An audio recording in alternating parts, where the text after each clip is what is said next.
Welcome to Renting Your U.S. Property for Canadians. Who wouldn't love an extra income stream in U.S. dollars? If you're a Canadian with a vacation property in a sunny spot like Arizona or Florida, Hawaii or California, renting your place out while you're not there can really help balance the expenses of having a second home. First, consider what you stand to gain by renting out your vacation home and the potential downsides. On the pro side, the rental payments you receive in U.S. dollars will provide cash flow in the U.S. without foreign exchange fluctuations. There may be some cons, however. Your rental income will be taxable, but you may be able to write off some of your expenses. You'll need a U.S. individual tax identification number or social security number to do this, and it's a good idea to get advice from a cross-border tax expert. Finding good renters can be time-consuming, and you only make money when you've found them. Also, renter damage, if not maintained and repaired, could reduce your home's value. Once you've decided to rent your property, the next step is to determine when and for how long you want to do it.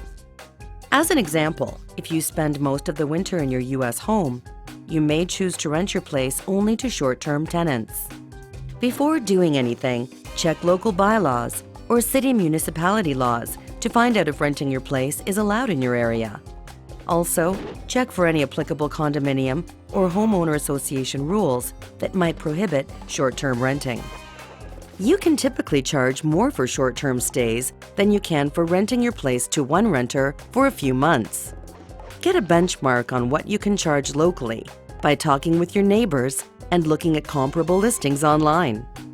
In many markets, prices vary based on the time of year and when the area is in high demand. When you're setting your rental price, keep in mind that you'll be covering costs such as utilities, cleaners, and likely a property manager to look after things while you're away. Don't forget to take taxes into account when you determine your price. If you purchased your U.S. home as an investment property, long-term rentals may be a great option to offset mortgage costs. Make sure you have proper insurance coverage, especially liability insurance, for the time you plan to rent out your property. Check with your insurance company to find out what's covered and what additional coverage you might need. If you're planning to rent your house year-round, it's likely in your best interest to hire a property manager to help with screening your tenants, as well as the ongoing issues involved with being a landlord. The next step is to determine how to rent your property. One idea is to promote it online. You can even set up your own website showcasing your property. Tell friends, neighbors, and family that you're looking to rent out your property to garner word of mouth. Using your own network can be a great way to find renters you trust. Or you can hire a rental company or local real estate agent who'll do all the work for you, from advertising to property management. Remember, whatever you decide to do, learn from each experience so you can reach maximum occupancy with minimum effort. At the end of the day, there are different ways to leverage your U.S. property to offset costs or increase your bottom line.